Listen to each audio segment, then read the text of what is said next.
Sasa Farouk si ni mtu ya mkono ya rais, lakini huyu Farouk sio mtu wa kiburi, ni mtu wa kunyorosha kazi. Na niseme ukweli, kwa ushindi wa William Ruto na sisi alichangia kiasi kikubwa sana, kwa sababu tulisema hatupangwingwi, lakini tulipatia Farouk Kibet nafasi atupange.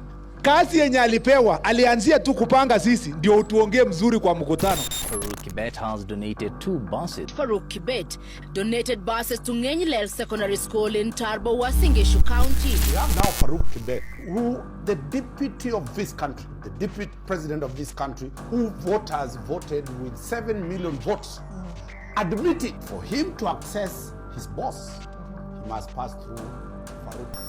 Dikteta ni Farouk Kibet. Na unajua yeye ana ofisi, lakini hapo na corridor ingine ambaye inaitwa the corridor of power. Let me tell you kweli sasa ujue hapa. Huyu wako na powers yenye wewe ujui. In a world full of political deception and betrayal, one thing separates those who rise from those who fall. Loyalty, not ambition, not charisma, not power. Loyalty. And if you watch shows like The Blacklist, you know exactly what that looks like. Dembe wasn't just a bodyguard. He was the one person Raymond Reddington could trust with his life. Silent, steady, and unshakably loyal. In Kenya's political scene, that kind of loyalty isn't fictional. It lives in the shadows, and one man has defined it for over 3 decades, Farouk Kibet. Farouk isn't a cabinet secretary. He doesn't give press statements. You won't see him trending for flashy speeches or viral outbursts. But make no mistake, this man has been President William Ruto's right-hand confidant since the early 90s, when Ruto was just starting out. From the dusty grassroots campaigns to the pinnacle of power, Farouk never left his side, never asked for the spotlight, never demanded payback. He is known in the corridors of power as the fixer, the enforcer, the man who gets it done quietly, efficiently, and without leaving fingerprints. Farouk Kibet and William Ruto's political bond wasn't just born, it was forged. It all started in the early 90s during the era of YK92, a youth movement built to help President Moi lock in votes. At the time, Ruto was fresh out of university, while Farouk already in the trenches, despite only going as far as Chipkemel Primary School. He had one thing that stood out: hustle. He was a youth mobilizer, a writer, and a master grassroots connector. He pushed pro-KANU narratives in local publications, earning serious credit from party leaders. When Youth for KANU 92 formed under Cyrus Jirongo, Farouk and Ruto found themselves on the same team. Ruto brought the ambition, Farouk brought the streets, and with Moi's mentorship, they became a lethal political duo, one rising through speeches and suits, the other moving through networks and whispers. YK92 didn't just teach them politics, it taught them survival, loyalty, and the price of power. But by 1997, their bond started to show cracks. 2 strong personalities, 2 different styles.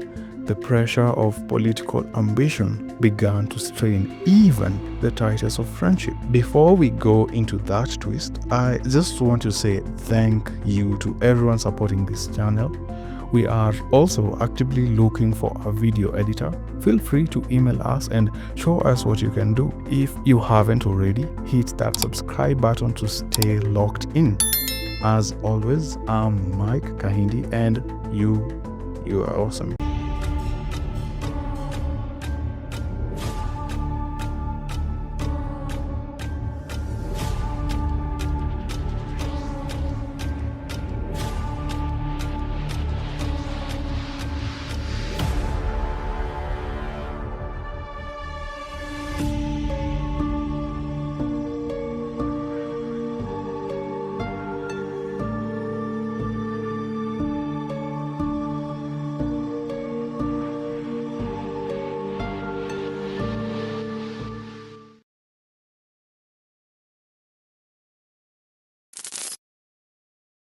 In 1997, the brotherhood between William Ruto and Farouk Kibet hit its first real test. Ruto was gunning for the Eldoret North parliamentary seat, but there was one problem. His main rival, Farouk's mentor, the man who had taken him under his wing in the rough early days of local politics. Loyalty doesn't always work in a straight line, and for Farouk, it was a tough call. Stand by the man who has shaped his political foundation, or bet on the young, hungry contender he'd come up with through YK92. When the dust settled, Ruto emerged victorious. He won the MP seat, stepping into national politics for the first time. But even with the win, he knew he had unfinished business, especially with Farouk. Ruto recognized that Farouk wasn't just another mobilizer. He was a powerhouse at the grassroots, the kind of ally you'd want in your corner when things get tough. So, in a move that showed both political smarts and personal growth, Ruto reached out. He asked Farouk to join his team, to shift loyalties not out of pressure but vision. Farouk said yes, and from that moment on, it was different. He didn't just support Ruto, he defended him. On the ground, in meetings, behind closed doors, his loyalty was no longer split. It was absolute, and Ruto, in turn, made sure his guy had a place in the system. Farouk landed a seat in the Warren County Council, serving as a councillor from 1997 to 2003. Ruto rose as MP.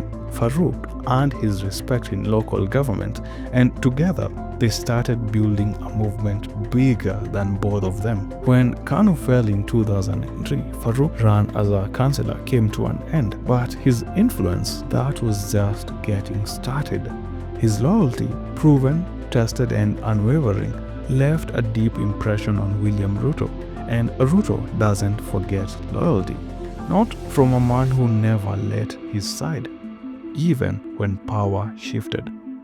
So, as Ruto began charting his next move in a post-KANU Kenya, he made a decision that will shape the future of his political empire. He appointed Farouk as his personal aide, not a ceremonial role. This was boots on the ground, high-stakes political engineering. By 2006, ODM was beginning to take shape.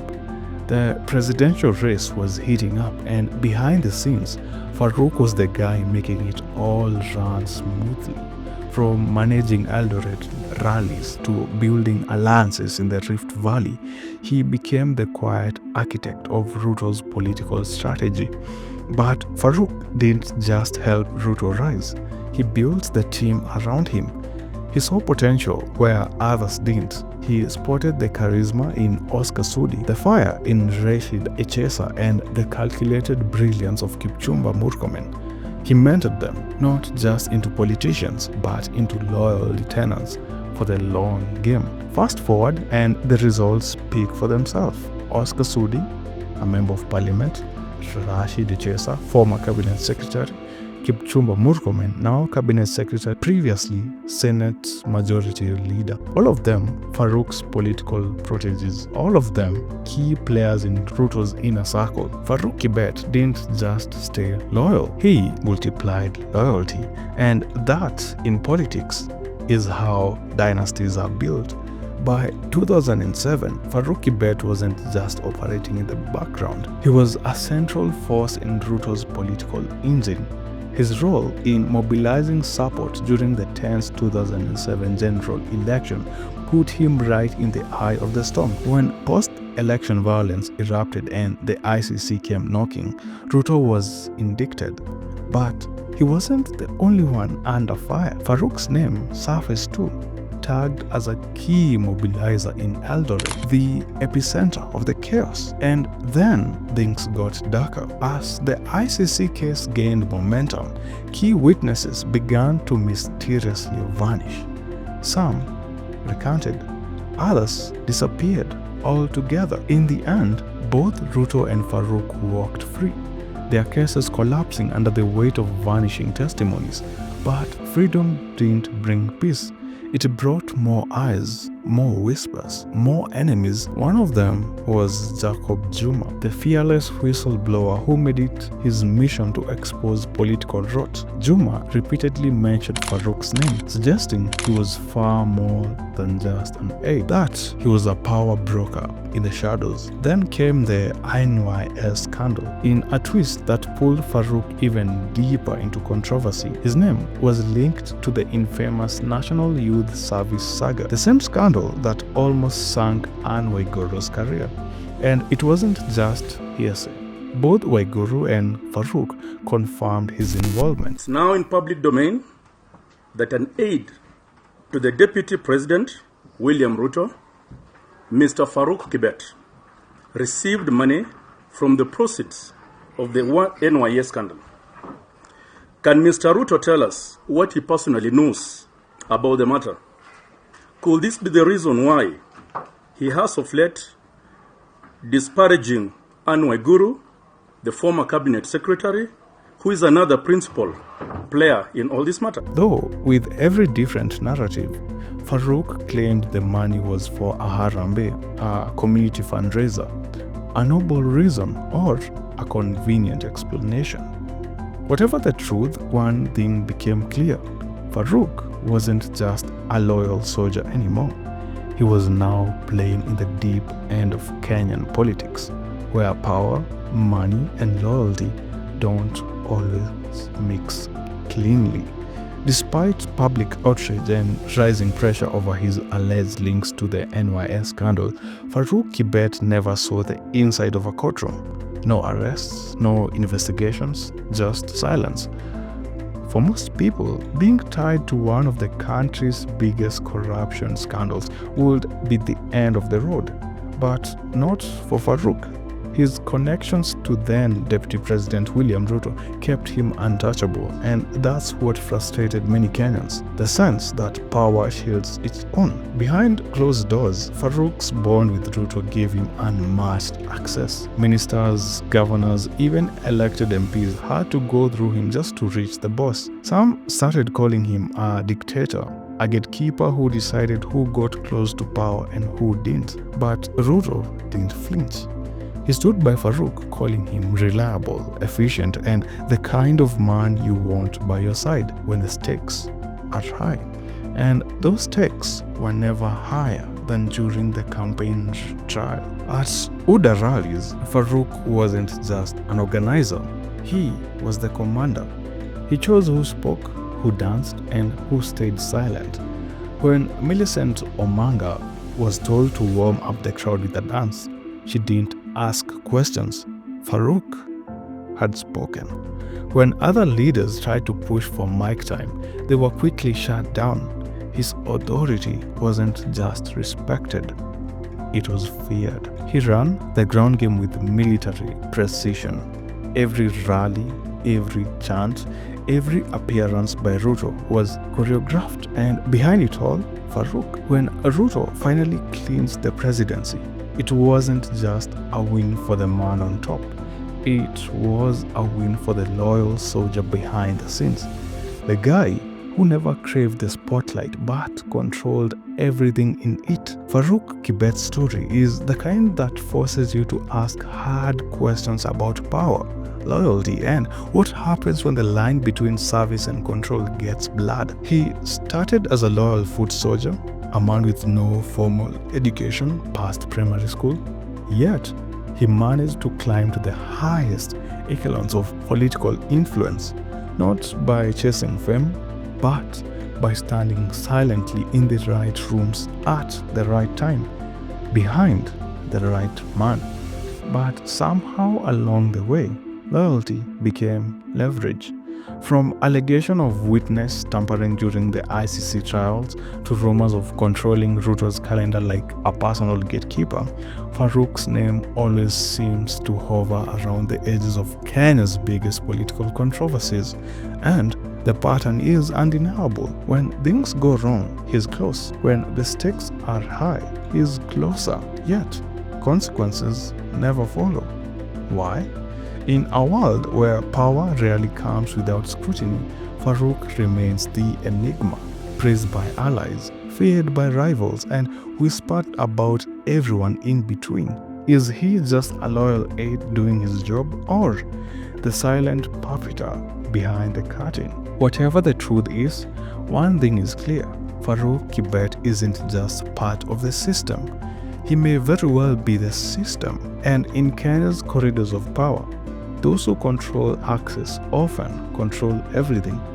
Farouk Kibet is a man who commands attention without ever asking for it. Yet, somehow, the more we look, the less we really know. In 2024, Relax 103 FM dropped a claim that sent conspiracy theories into overdrive. Farouk Kibet might not even be his real name. Some suggest he's actually Benjamin Kipkazi. Others say it's Farouk Teigut Kibet. No hard proof, but that's the thing about secrets. You don't need evidence to raise suspicion, just enough silence to let rumors grow. And Farouk is the master of silence. He raises millions at church events, 3 million Kenya shillings or more in a single night, sparking debates. Is it pure faith or political investment? Is he buying loyalty or paving the way for a future campaign? No answers, just patterns. Then came the darkest rumor. October 2024, a flurry of X posts claimed Farouk's son had died by suicide after a drug overdose. Heartbreaking if true, but what shook people wasn't just the news, it was Farouk's silence. No statement, no denial, no mourning in public, just nothing. And when someone who thrives on control chooses to say nothing, it speaks volumes. Then, May 4th, 2025, a new headline. Farouk threatens to stop Uhuru Kenyatta's retirement benefits, accusing the former president of political meddling. It wasn't the accusation that shocked people. It was the question that followed: who gave him that kind of power? Because if Farouk Kibet can silence rumors, outlast scandals, and publicly challenge a former president, then maybe, just maybe, he is not just close to power. Maybe he is the power. Farouk Kibet's grip on power doesn't come from a ballot, and that's exactly what makes it so unnerving. He's been likened to Nicholas Biwott, the shadowy figure behind President Moi, a man whose influence was unmatched, yet never tested by a single vote. The Standard in 2024 put it plainly: Farouk's phone calls make or break careers. Just a ring from the man and your political fate could be sealed. But here's the real question: how does a personal assistant, not a cabinet secretary, not an elected MP, ride in chase cars, coordinate national campaigns, and move with choppers like a head of state? Where's the oversight? Where's the accountability?